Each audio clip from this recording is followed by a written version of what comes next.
Live from Theater Wit in the heart of Chicago, welcome to episode 11 of Generosity Experience Live. On today's episode, what are the 5 trends shaping the future of nonprofit success? Featuring Chirian Koshi, VP at Kindsight, and Abby Jarvis, Head of Content at Neon One. And now, here is your host, Tim Sarantonio.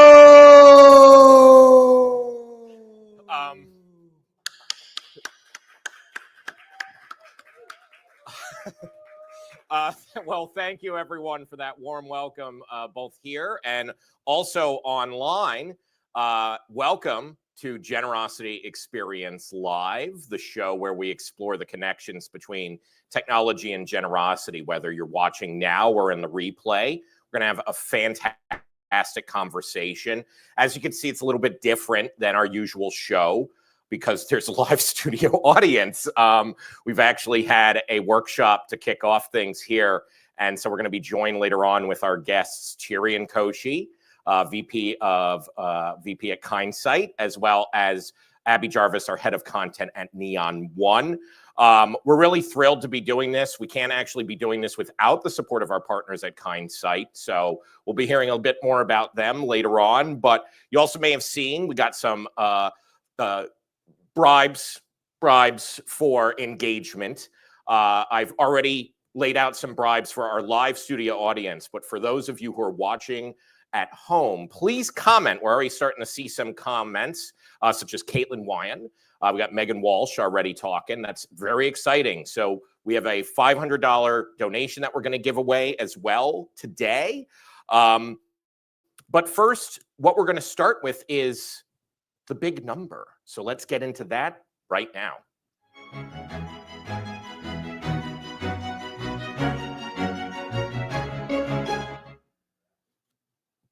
Five. That's the number of trends that we're going to be unpacking today in today's episode. We're going to be doing this in a few different ways. I'm going to start by giving a bit of an overview of what we've identified at Neon One for nonprofits to pay attention to heading into 2025 when it comes to what's impacting the generosity experience. After that, we're going to be joined by Chirian Koshi for a discussion. Then Abby Jarvis is also going to join us. And then we're going to open it up for a panel discussion, taking questions both in person as well as from the crowd here. Now, before I actually get started, though, I want to let's get a temperature check. All right. And I can hear it live from the crowd, but I'll pay attention to the chat here, too. Are we feeling good about heading into 2025? Can I get a bit of a yes or a no? How are we feeling? Yes. Awesome. Yes. See, look, and we're even panning to the crowd. How fun is that? And look, we got folks from Manhattan, Kansas. I know we got San Diego. We got Minnesota here, right? We got a lot of people. And what we're seeing relatively across the sector, regardless of whether you're in here in Chicago or you're in Florida, Seattle, Canada. I know, we just started a partnership with AFP in Toronto as well, right? So these are some universal things that people are leading. Oh, somebody went on the internet. That was funny. Let's get into what is really kind of driving the overall generosity ecosystem, as I like to call it, right? Because I think a lot of people, and here, I'll even kind of start doing that. Right? It's live. When we get down to it, there's a lot of things that are making people nervous. And the purpose of trends, at least in my opinion, is not to get somebody to think about, oh my God, I dropped the ball on this piece of technology. What do I need to go do and buy? That's not the point. The point of understanding a trend is to give you guidance and a North Star to be able to navigate what is going to be, honestly, a weird 18 months. And that's how I think we should best view trends like this, is in an 18-month planning cadence. So what's the first trend that we need to be paying attention to? So that first trend is the rise of values-informed fundraising. Look at that coordination, right? Look at that. Values-informed fundraising is generally the idea that people at their strongest in the generosity experience are investing in you and getting excited into you, not because the situation demands it, not because there was an emergency or an appeal that you put out, or it was Giving Tuesday. And it's not even the relationships, right? We heard some interesting things in the workshop earlier today about even some relationships that people have with universities and how that might be able to grow. But one of the pain points there was, it was basically one lady. Well, what happens if she leaves? What drives donor psychology strongest is values, is their identity. And this is backed up by research from the Institute for Sustainable Philanthropy, for instance, right? And so when somebody looks in the mirror, what is going to inspire them to give? Practical examples on how you can understand this is asking on your online donation forms, why did you give today? Make it an open text field, please. Don't give a drop down of options dictating why somebody should love you. So that's trend number one, is ultimately identity is the strongest driver of just connection and engagement and love. Because ultimately all of this is about love, right? So that does lead into the second one, because we're talking about technology here. And the second one is the importance for fundraisers to connect marketing data and revenue data. Fundraisers need to become better marketers, and marketers need to become better fundraisers, especially for the large amount of small shops out there. They may already be both. And so I know when I was working here in Sacred, don't do that. I know when I was working at Sacred Heart here in Chicago, I coordinated very deeply with the marketing team. And so that was important, because you can start to see in many ways that all marketing is fundraising at scale. And so being able to connect those dots between somebody who deeply keeps clicking through the things in your newsletter, maybe that is an indication that there's a deeper conversation to be had. Maybe they're a new recurring donor. Are you setting up a welcome series for folks like that? So a lot of this is going to help build on that first one. If you know what motivates people, then you know and can start to inform the marketing that leads to the fundraising. So then we get into the third trend, which is, and my first job, and this is a bit of a homecoming for me. This is why I'm thrilled to be at the Theater Wit in particular. I was a board member of the Neo-Futurists. My friend Adam is in the audience here. He's starting a new theater himself. That's very exciting. And I actually got my start, though, as a grant writer. And I was working for a day labor agency in the south side of Chicago, and it was 2008. And I think this next trend, which is that grants are going to get harder to acquire, especially in the next 2 years. There's a lot of different reasons for that. It's not just the election. And what this means, though, is that if I think back to 2008, I was a grant writer for approximately 6 months, because I had to pivot to individual giving.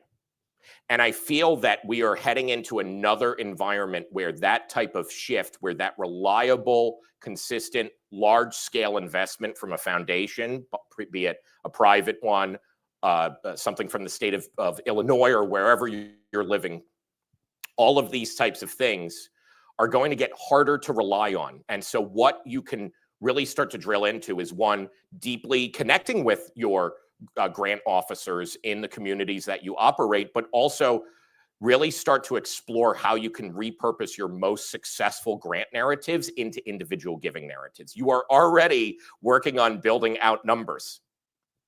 You have to do reports. Turn that into storytelling. And that also is an important one for the next trend. I got my little cards. I want to do the Jon Stewart thing, right? So the next trend is an important one because, one, I don't like necessarily, it's hard to break that habit of calling people donors, right? Like, people are nuanced individuals that have many different things. They donate, they volunteer, but there's also nuances in the amount of giving itself. And when we look at fundraising effectiveness project data, and we're actually going to see next week on the same day of the release of the webinar that we're having that will drill even further into these trends, we're also going to see the release of the next quarterly report for the fundraising effectiveness project. And we continue to struggle with mid-level donors. And so that's the next trend. Trend 4 is mid-level donors, people who are giving, let's say, between $1,000 and $5,000. They make up about 14% of all people who give. That's significant. Yet their retention rates, the people who are giving consistently year over year, they're weakening very fast. And the problem with that is when you see your average gift jump up, but your number of donors go down, it gets harder and harder to keep that up. And so mid-level giving for any major issues, it's a lot harder to run out and ask thousands of people to give $10. And at the same time, you can't rely on a handful of individuals who are going to write a $10,000 check over. That mid-level segment is a critical one to focus on heading into 2025. And there's practical ways that you can do this leading into the final trend, which is events as a community builder. And what's really cool about this one is that I think there's so many wonderful examples, even here in Chicago. One of the coolest events that we have is the Respiratory Health Association does the Hustle Up the Hancock. And so things like that, where it's not the big gala and they're there because of the big gala, right? Actually, there's been some research that tends to show the benchmark on gala style events, 50 cents for every dollar raised. Yet when Next After actually looked at this data and looked at comparisons between recurring givers and singular event donors to acquire that, they found that 42% lifetime value for recurring donors in terms of how much more that they might give. So we've seen a lot of great examples of this, even in recurring giving programs where people use the party to launch the program. So even though somebody might be at the gala, they might want to write the big check, they feel that there's other ways that they can give, because you do that paddle raise and everybody's doing those $1,000 things, they might feel left out. So where can you create those inclusion points? That's important. It's very easy when you're planning an event to focus in on what's going to get the biggest bang for the buck. But what you can do when you put community first is it can be a yes end. And that's what we actually been talking a lot about, the workshops that we've been hearing about today too. And so we're actually going to transition into our first segment momentarily. We're going to bring on Cherian Koshy in just a moment when it comes to unpacking all of these different things. And we can get a lot of the experiences that were even talked about in the workshops today. But because you weren't there, that's why we're excited to have an interview about this. So we're going to be paying attention to the questions that are coming in. But I'm excited to bring Cherian Koshy here today. And one of the reasons is our partners at Kindsight. So I'm very thrilled to thank them. Let's give them a round of applause, please. I'm going to force that. We wouldn't have been able to have this lovely event here today without their support. So thank you to our partners at Kindsight. And let's go ahead and bring out Cherian Koshy. Yeah, we did it. We did it. We did it. Hey, good to see you. Good to see you. Welcome here. Welcome. Thanks for having me. Absolutely. I'm going to be checking if there's any. Is there usually like a coffee for the guest? Maybe. I mean, you have a coffee. I mean, I gave you a mug. You just didn't open the gift basket yet. So Touche. Could have been. Touche. Next time. Next time. Cherian, you know, we obviously go way back, Yeah. But for folks who are maybe new to our relationship. To our relationship and all that. Yeah. Tell folks a little bit about you and your journey toward the nonprofit technology sector, because sure. very much like me, like I didn't start in technology. Yeah. So let's hear about that. So I think like many folks here and probably online as well, I'm the accidental fundraiser. I was looking for a job back in the late mid 90s. And a friend of mine said, hey, you ought to try this out. It's a great way of earning money, but also doing something worthwhile. So my job was to essentially canvas. It was fundraising door to door on the mean streets of Minneapolis. That is a brutal job. Yeah, it was very, very brutal. And so we're raising money for organizations like the Sierra Club and Human Rights Campaign. And you can imagine that's like trial by ice, where you are getting the door slammed in your face 100 times a night, and was I somehow reasonably successful in that work. And so came here to Chicago for some training, then led an office on the East Coast in Boston and Connecticut, did a little West Coast swing, ended up back in Minnesota, Iowa, whatever. And in the midst of all of that, the pandemic happened, and I built some software to help my own organization navigate losing staff and not having budget to do a bunch of things. It was AI related. And then a couple of years later, Kindsight offered to purchase that software. And so that's how I ended up in nonprofit tech. Yeah. I mean, and it's so wild, because I always say that fundraisers are like, how did you get on the island of misfit toys? Yeah. Mm-hmm. Right. in terms of that journey? Because I thought I was going to be an academic. I'm still aiming for that, right? Yeah. Like someday maybe that will happen for me. But I don't know. I think it's a bit of a weird situation there, Sure. right? But like, well, ultimately it's about the education. So maybe talk a bit about, we had a lovely workshop that you and Abby did. You want to talk a bit about from your perspective, because we'll bring her on and hear what her kind of expertise was about. What did we end up talking about today in the workshop? Oh gosh, we talked about quite a few things over the course of the hour and a half that we were together. But I mean, I would love to hear from you all kind of what your big takeaways were. For me, it was understanding intentionality about planning, and that was really important to me in the work that I did with various nonprofit organizations. It took me a while to get to the point of saying we need to plan well in advance rather than sort of make it up as we go. And then looking at what does that application look like in terms of understanding donor segmentation and personas and engagement strategies. I thought the persona stuff was really fascinating as well. So maybe a question for both the crowd here. We heard a little bit from you folks, but definitely online. Are you leveraging personas in your own work? That would be interesting to start with, or at least even back it up. Are we segmenting? Sure, right. Right. So let's talk a bit about segmentation. I have a specific use case connected to the trends and almost like what we're talking about here, the canvassing thing. I wrote a little note down. Talk a bit about the concept of segmentation leading into personas. How they're related, but they're definitely not the same thing. And then I have a specific use case. Maybe we can ask that. Sure. And bring out Abby out after. Yeah, absolutely. So as we talked about, many organizations here are doing some form of segmentation. Mm-hmm. And my goal would be, for anybody listening, regardless of where you are, is to start from where you are and take the next step, the next best step. Yeah. So if you're at 0 segments and you're talking to everybody and doing sort of a spray and pray approach to your communications, maybe take the step of creating 1 segment. What I mean by that is people who have given to your organization before, interacted with your organization before, and those that haven't. And by having that separation, we're able to talk uniquely to 2 different groups of people. And from there, the sky's the limit. You can start creating a lot of different segments.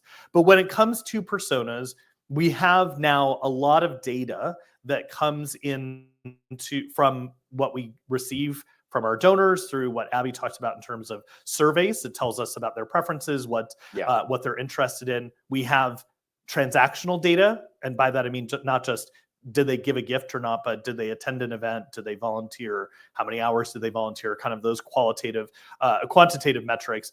And then we also have the possibility of third-party data that's from external sources that can all help us identify what do these groups of people have in common. So we start with, they care about dogs, not cats. And they have attended a couple of events or they've come to the gala, they've done the golf tournament, but they haven't donated yet.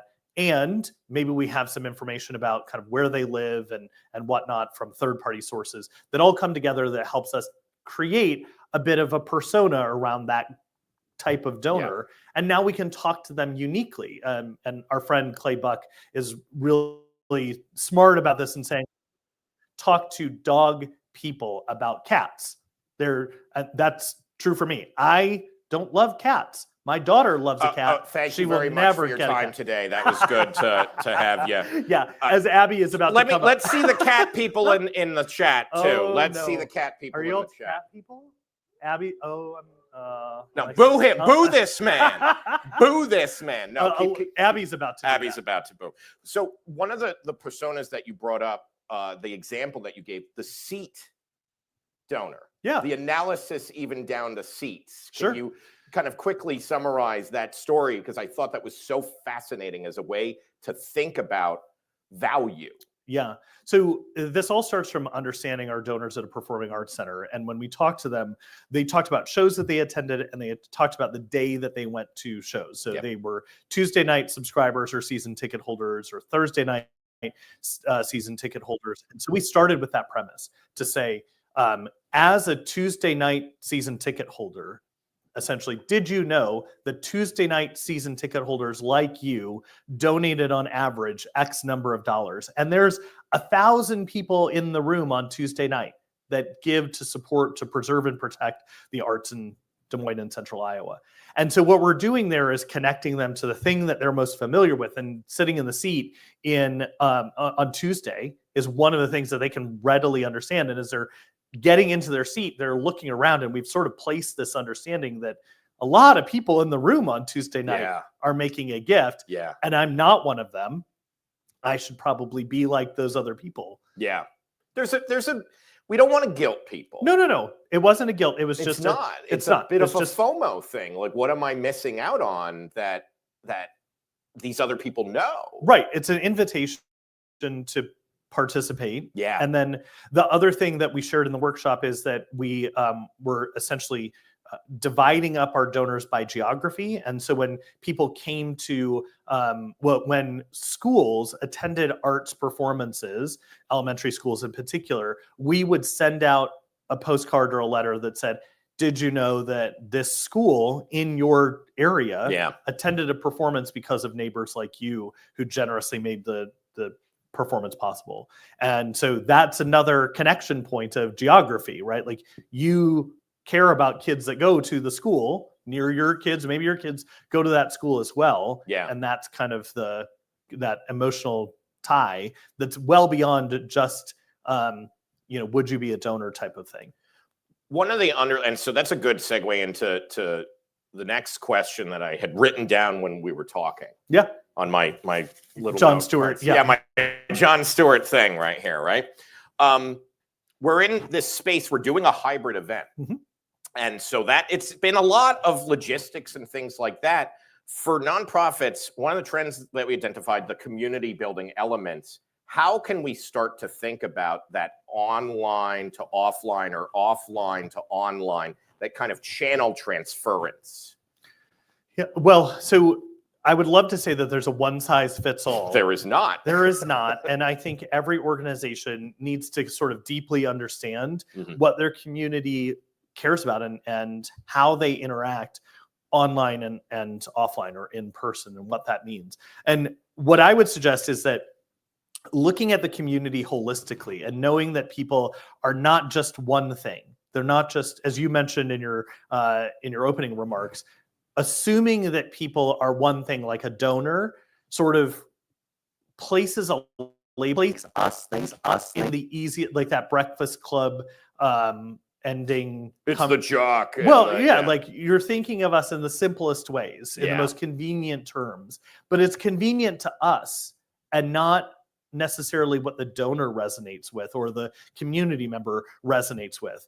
And so once we deeply understand them, we can start to craft journeys and experiences that really resonate with people in a meaningful way. So sometimes that's suggesting that we're going to do a hybrid event, and some people are going to be here in person, some people are going to be here online, and we're able to do both at the same time.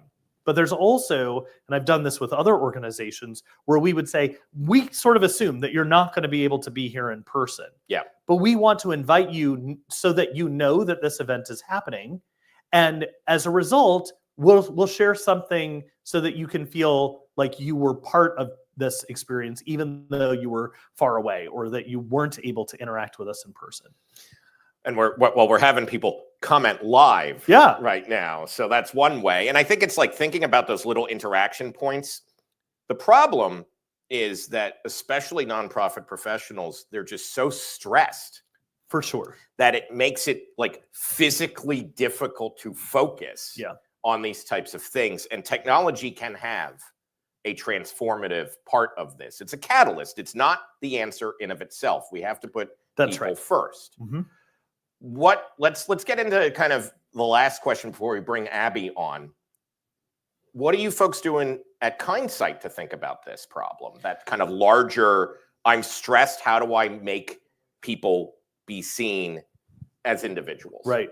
So, I mean, this is the toughest nut for anyone to crack. And we're working really hard every day to understand what the is like. And what we're hearing from a lot of people, from most people that we talk to, certainly the people that I speak to all over the country, even all over the world, everyone's experience is the same. They have higher demands, they're asked to do more, and they have fewer resources. Lots of organizations are struggling to hire staff. Tons of open roles out there. We lost 1 million jobs during the pandemic, and we have not hired them back. And then technology can be an opportunity, but learning that technology can be a barrier as well, having staff trained and being able to use the different forms of technology. So at Kindsight, we're super focused on identifying ways in which data, automation, AI can find a nexus to make the fundraising job just a little bit easier. That it's a way that you can leverage technology without having to go to school to learn the technology to be able to do your job. And what I often recommend to folks is that they identify ways in which their job can be amplified by little steps, easy technology interactions. And there tends not to be the connection between all of those data points. It's often siloed in different places. And so there are some really cool things that are happening in Q1 that we'll share publicly when that happens. But I'm really excited about what we have coming out. Like really, really excited about it. Well, and we love working with you folks, and we're also continuing to deepen partnerships and discussions. And one of the things that we started our relationship with was this awesome research project. But the person who ended up writing it, because we don't want me to write it, is Abby Jarvis. So we are very excited to welcome Abby Jarvis. We're going to bring her out in just a moment here. We'll be right back. Did you catch the premiere of Neon One's Generosity Awards? The Generosity Awards are our way of celebrating the incredible work our nonprofit clients do every day. This inaugural live stream broadcast highlighted 5 organizations that embody excellence, innovation, and community impact. Watch the replay of the award ceremony now at neon1.com/NOGAS. Welcome back. We're excited to welcome Abby Jarvis, Neon One's head of content, to the main stage here at the Theater Wit. Abby, looking forward to talking to you.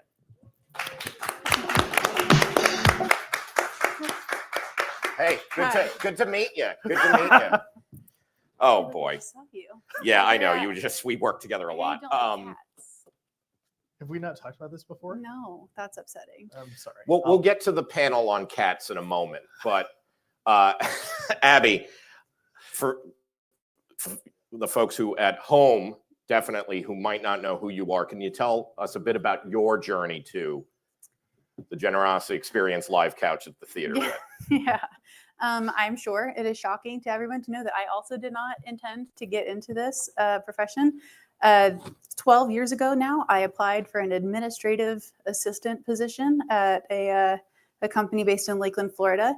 And they asked me not to do that. They asked me to start a blog. And then they asked me to start doing webinars. And then I asked if I could do some research. And then you and I had a phone call about that research. And then you asked if I wanted to do research at Neon One. And now I'm on this couch, having done research at Neon One. And we'll definitely, I want to talk about the stuff that we kind of helped kickstart this with Cheerian. I think that would be fun to talk about during the panel. But the most recent report that we did was the recurring giving report.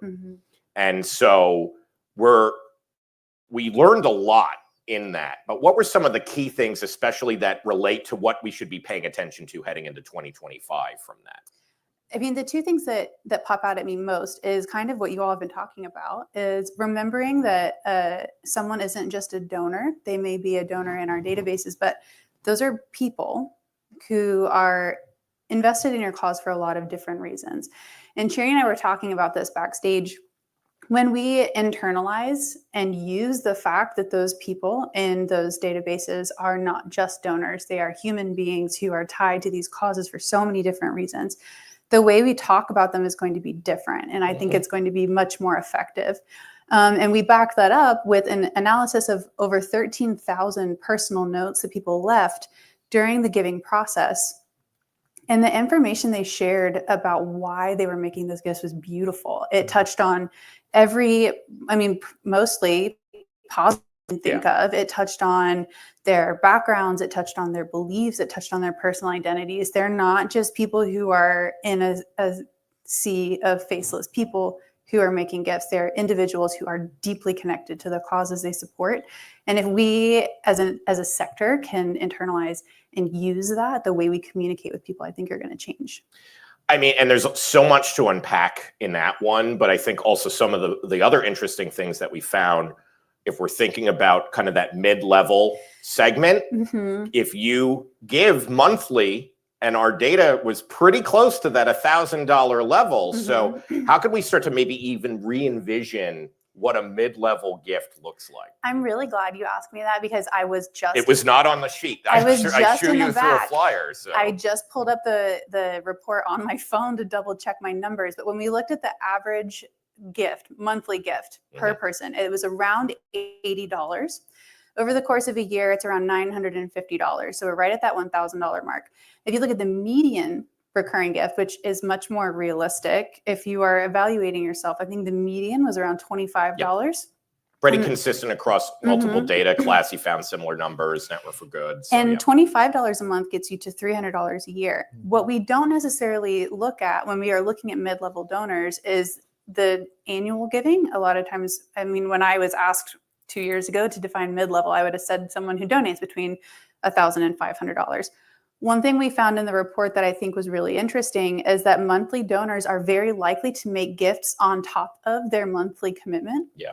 So it is very easy for someone quickly to move from being a monthly donor who's giving a small gift to being a mid-sized donor, but they don't necessarily throw up a flag because they didn't give $1,000 all at once. They gave it spread out over the course of the year. So if we look at someone's total giving instead of their individual transactions, I think it gives us a more accurate picture of the way people are showing generosity and what mid-level donors can look like. One of the things that I want to make sure that you got a little bit more time to talk about, because I basically shoved you off the stage during the workshop, was that the final part about the rocks in the sand when thinking about your calendar. So let's unpack that, and then we'll maybe kick over to a break soon and open things up. Sure. People are very intimidated when they think about not only engaging their communities, but engaging all of the different people and groups of people who are represented in their communities.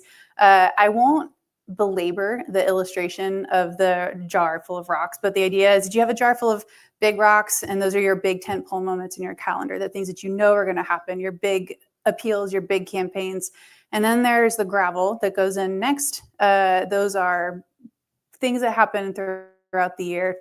You know you're going to do them. Your newsletters, your social media activities, maybe sometimes like donor outreach and appreciation, smaller events all fit in there. And then you can start working in the little individual interactions that make a donor relationship really special. When people just look at a list of things that they feel they ought to be doing during a year, it's very intimidating. But if you can kind of categorize things that way, it's much easier to build a comprehensive donor engagement plan without causing yourself too much undue stress. Let's take a moment to check out some of the comments that are happening online. And I know we're going to be shifting into our next segment momentarily, the panel, but also we will be taking live questions. So if you are building up that confidence, then this is the time to do that. But one, people are kind of blown away that we built in commercial breaks into this. So that's a thing. And we are kind of spotlighting the research report, the recurring giving report. Do you want to give a quick tease, Abby? What's next for research for us? Ooh. It's impossible for me to say this in a succinct way. Yeah. The idea is that we know that people show generosity in a lot of different ways, in a lot of overlapping ways, and in a lot of ways that are not easily distilled into a dollar amount. So we would like to look at how generosity manifests itself in communities and what the overlapping segments are, for lack of a better term. So we know, for example, volunteers are probably more likely to be donors than non-volunteers. What does that look like? Can you gauge whether or not someone is likely to become a financial donor if they participate in these activities? Can you ask donors who fit these parameters to get involved as volunteers? What are the patterns there? And then how can nonprofits use those patterns to connect with their communities in a deeper and more authentic way. I mean, I'm really excited about that vision. The reality, though, is a lot of that like confidence that we're able to do that type of project started with the work that Cherian helped us with. So what I'd love to do is kick over for another quick break. We're going to hear, let me check my mark here if I'm going to be blunt. We're going to hear about the giveaway again. And so I'm excited to have you folks listening online to hear about that again. Keep putting in that chat. We'll be right back with our panel discussion between our experts here. See you in a moment. For those watching live at home today, at the conclusion of this episode, we'll spin the Wheel of Generosity and give away a $500 donation to a nonprofit of your choice. Participate in the live chat on LinkedIn, YouTube, or Facebook to get your name on the wheel. And stay tuned until the end of the show to see if you've won. Awesome. So we're going to start with a few questions that maybe I have for you. And then, folks, this is a great time if you want to put questions in the chat. And then for folks in person, if you want to feel comfortable and start to even move up there, if you want to do that, this is a good time to do that. We've got about 10 minutes. So we'll do that. But one of the things that really helped us at Neon One rethink what research could look like was when I had a random idea that I texted Cherian Koshy about around email. I remember exactly where I was too. I was watching a movie with my kids in the playroom and then randomly was like, I gotta ask him about analyzing 32,000 subject lines with AI. It was a Saturday. I remember it Yeah. was a Saturday morning. I'm terrible. And then I was sitting on the couch with my kids that you so rudely interrupted. And you're like, hey, can you do this by tomorrow? That's not true. I just said, would you be interested in exploring this? Yeah, no, it was fun. But we ended up, so we Abby and I had said, let's take a look at email. This was about 2 years ago. I said, what's happening with email? Because at the time, a lot of the research that comes out in our sector, it's great, especially when Giving USA is putting things out, Fundraising Effectiveness Project. There's a lot of wonderful research that exists in our sector. Do Good Institute, the Generosity Commission report, fantastic. Mm-hmm. But unfortunately, sometimes when you see technology vendors come out, it's always this like, it's going to be sunny no matter what. Yeah. And that's not helpful, realistically. So when it comes to why we looked at email, what was cool is that we were able to take a look at those subject lines. But how can we start to think about, and I'll post this to either one of you, and then looks like we'll start to get some questions too. How do we connect the dots? Let's start with that, with data storytelling. Let's use that as a framing device on marketing, fundraising data coming together, because that's what we started to see when we looked at the email data was, let's look at emails alongside of fundraising data. How can the typical nonprofit fundraiser start to do that themselves? Whoever wants to answer that first. I was going to go nose goes on that one. Well, so in this report, what we did was typical sentiment analysis. We'll say positive, negative, neutral. We actually went a whole lot deeper to look at the emotions that were used at the subject line level to categorize things like joy and rage and all of those different things. And what we found, everyone should start by downloading the report, but the findings were really perhaps obvious, but super useful in terms of saying emotional subject lines impact both open rates and click-through rates. And so when we're providing that information both in the subject line and the pre-header text, it gives us insight into knowing that if we do a good job with segmentation that we talked about here in the workshop, and we combine that with a deep understanding of who our donors are using persona, and by donors, I mean any group of people that we're talking to. Holistic right. view, yeah. So volunteers, other community stakeholders, whatever it might be, when we're creating those segments and we're connecting with them on a deeper emotional level, we'd be able to craft narratives that engage people on a more resonant level, that allows them to see themselves in the story, in the text and whatnot. So a really practical example of that. You have a recurring donor, a monthly donor, or a quarterly donor, or something like that, and you are talking to other monthly donors, sharing a story of a monthly need or a donor who has given monthly makes much more sense than talking about a big project. Yeah. Like that might sound intuitive, but the number of times where I see people talk about monthly giving and the need for monthly giving, but they're talking about a large project, and it's really hard to see yourself in that story, because how does my $10 a month result in an outcome of $5,000? I don't get it. Yeah. But if you can tell me $10 a month feeds a cat every month, The cat hate. Okay.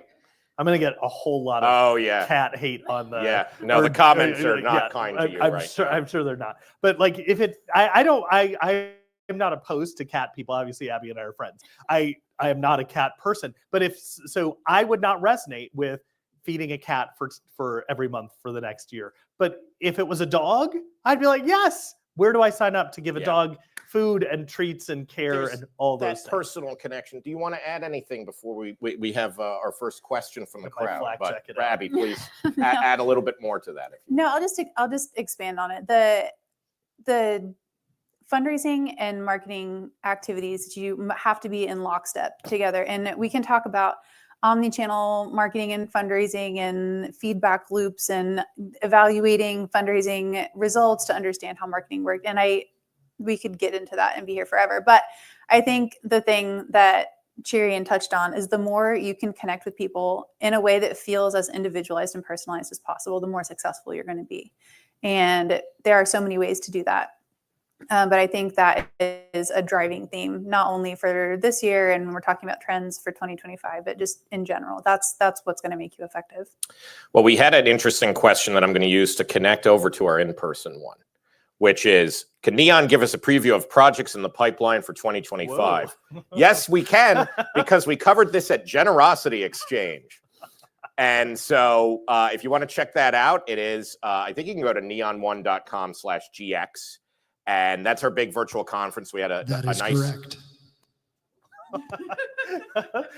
Okay, the voice of God joined in. But at Generosity Exchange this year, we had a big giveaway, and we had one lucky winner that we flew in from Michigan, and she's joining us here today. Actually, let's give Alexis a round of applause. Alexis, what is your question for our panel? So I really wanted to circle back on one of the 5 points that you gave earlier this session. So the adapting to tighter fund streams. So this affects my nonprofit directly, most, if not like really close to like everything that my nonprofit gets is through grants, and donations are very, very secondary. So what can we do in order to stand out from other nonprofits when applying for grants? So we've already been seeing a bit of like change in grants, like a large grant that we're going to apply for early next year used to just be our county, but now it's like all of southeastern Michigan. So it's like all nonprofits are important nonprofits, but it's like now it's kind of like a battle royale of like, okay, who's gonna? I'll field this one as the former grant writer. So one of the things that I might even push back on is it's not above other nonprofits. It's not, why not even explore bigger potential swings with other nonprofits that help round out the problem in the geographic area? We're starting to see more and more evidence, especially from community foundations, that collaboration is a lot more attractive for overall funding, where you fit a need, and then there's maybe, because you're doing food insecurity, right? And so that connects explicitly to education, because if kids are hungry, they can't pay attention in class. So we're seeing a lot of that. So one thing that would give protection is the big tent. So Gotcha. exploring even, can we try this with even a smaller, a $50,000 grant, 25 here, 25 there, something like that. See if there's any partners that would be open to that, because then you have a lot more voices protecting the project. Right. I think there's a lot more that we can get into that, but we do have a pretty meaty question, if you don't mind. Alexis, let's give Alexis another round of applause. We'll hook you up with a GX swag box as well. Thank you. I appreciate it. And if there are other questions from the crowd, we still have a little bit of time, but I wanted to read this one from Greg online. So yes, we are being fully hybrid in our approach. We started to communicate with our potential donors that their donations contribute to our unrestricted funds and cover expenses that grants cannot, like advocacy-related costs, event spaces, snacks, etc. Not very exciting stuff, and can sound abstracted from our mission, which is immunizations. Even though it's crucial to our operations, any ideas on how to appeal to this without sounding desperate? Go for it, Mr. Fundraiser. So I think part of it is a lot of organizations either depend heavily on grants, formula funding, or government reimbursement in order to be able to do their work. And so diversifying to a certain extent that strategy will be more and more important as shifts in different sources of income could create challenges around long-term sustainability of that funding. When it comes to reaching out to individual donors, I would not necessarily position it as a filling the gap perspective as much as I would say there's an opportunity to fund the mission, bring it back to identity and the core principles of the mission, not being overly specific around you're paying for a bag of snacks. Yeah. So how is this transforming the world of immunizations inside of your organization without getting super technical? So we're like in a theater right now, nobody's going to pay for gaffing tape. Most people don't know what gaffing tape is, but knowing that tape and these other pieces are important to the overall operations, if you care about the arts, you're preserving and protecting the ability to have the arts here in Chicago. Yes. That's the larger kind of cause-related issue, and depending on Greg's organization, approaching it from that perspective might be helpful. I would never recommend acting out of desperate or fundraising out of desperation. Yeah. And so if you can do it from a empowerment perspective, relating that to the voices of the people in your community as much as you are able to, that would be the way that I would start to think about framing that. So Abby, I'd love for you to also weigh in if you'd like, but I do want to give a heads up. We got about 4 minutes till we spin the wheel of generosity. Oh, the wheel. The wheel of generosity. The give away. wheel of generosity. We've given Chris too much power. Yeah, that was a mistake. Is the learning that we have here. That was a mistake. So, Abby, what up? The wheels are off the track. I don't know why I did that. I'm just gonna fumble it at the 5-yard line. So, Abby, getting back to Greg's question about not sounding desperate. What are some things that you've seen nonprofits do very well when it comes to this particular storytelling? Well, I mean, I think the most effective thing you can do is to focus on outcomes. And I'm going to default to talking about an education organization because that is with the group with whom I've worked most recently. When I donated, my outcome that I made possible wasn't paying for a printer toner to print the materials for the literacy summer camp that we supported. My outcome was I helped provide one-on-one tutoring to kids who needed it. When someone is donating, the outcome may be, yes, technically that they bought a bag of snacks, but the real outcome is that someone who went to this program or who did an immunization, when I got a flu shot, I had to have a little baggie of snacks at the end. And the outcome wasn't the baggie of snacks. The outcome was that someone was immunized and they're safer now. So focusing on those outcomes, not necessarily the individual resources that someone paid for, but what those resources made possible. It's easier to tell that story and it's more compelling. I mean, I like snacks, but I don't. I might fund snacks, but Yeah. donors don't need itemization. Nobody's paying attention to the nitty gritty things unless they super ask for it. They care about the big things, the change they want to see in the world. I think if we're going to summarize a lot of what we've learned here today in particular, I think the phrase, and it's so apropos of where we are, because we're in Chicago, the home of Second City, I.O., things like that. There's a thing called the Herald, right? And a lot of it's just an improv technique where you never undercut your partner. Yes, and I think that helps summarize how nonprofit professionals should and could think about all of this work. Because one, what's so beautiful about it, it's an abundance mindset inherently.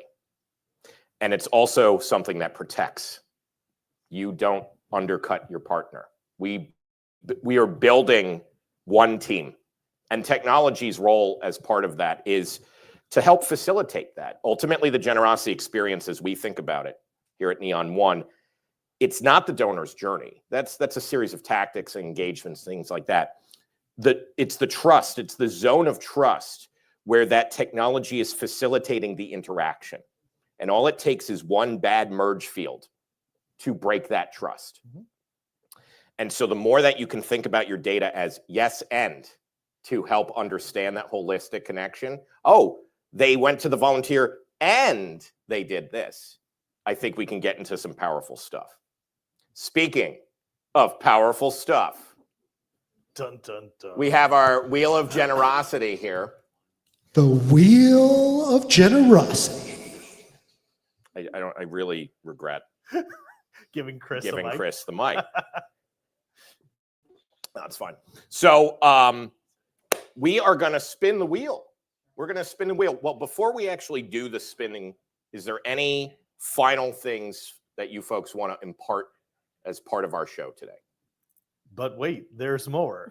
No, just spin the wheel, man. Just spin. That's what they're waiting for. We're going to spin the wheel. Who's Spin ready to the spin the wheel. wheel? Do we want to spin the wheel? Yeah, come on. Spin that wheel. Spin that. Come on, crowd. Spin that wheel. Here we go. All right, spin it. This is where we hypnotize the live audience. For a $500 donation. I look so pathetic on camera. I just saw myself. Okay. Oh, Nancy just missed it. Oh. It's a surprise. It's a surprise. Jana? Sure. Mm-hmm. Jana, apologies if that's pronounced incorrectly, but we're going to reach out. Chris Strub, the voice of God, will be connecting with you. But hey, let's get Jana. Awesome. Spend it all in one place.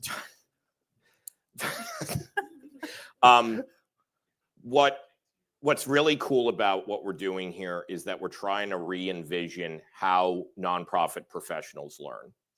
Neon's been around since 2006. It got its start in Chicago. And when I first joined, what I was blown away about was it was never about managing donations. That was the outcome. What it was always about was putting people first, and to be able to see the emails, the letters, the volunteer things that they do, whether they did peer-to-peer, whether they did the seated ticket, or they went to the workshop. Ultimately, what these things do point to the trust and the love that people have in you.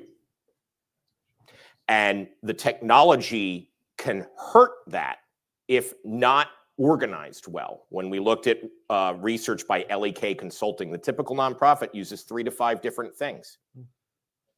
That's a struggle.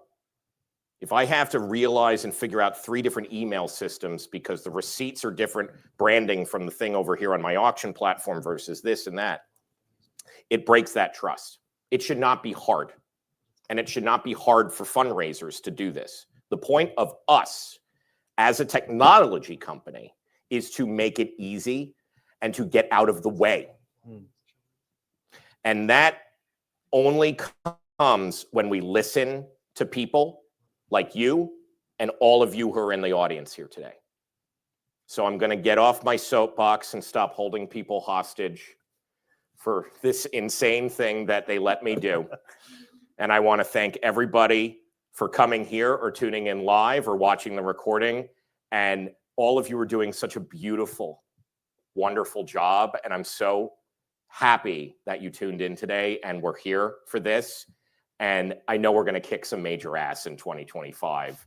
And I hope to see you next week if you want a deeper dive on the trends, doing a webinar. But otherwise, thank you very much for tuning in. Thank you for being here. And have a great rest of 2024. Do you get our monthly newsletter? It sends the latest resources and tips, nonprofit news, and upcoming events for nonprofits and social good organizations right to your inbox. Make sure your nonprofit is set up for success in the new year by signing up at neon1.com/newsletter.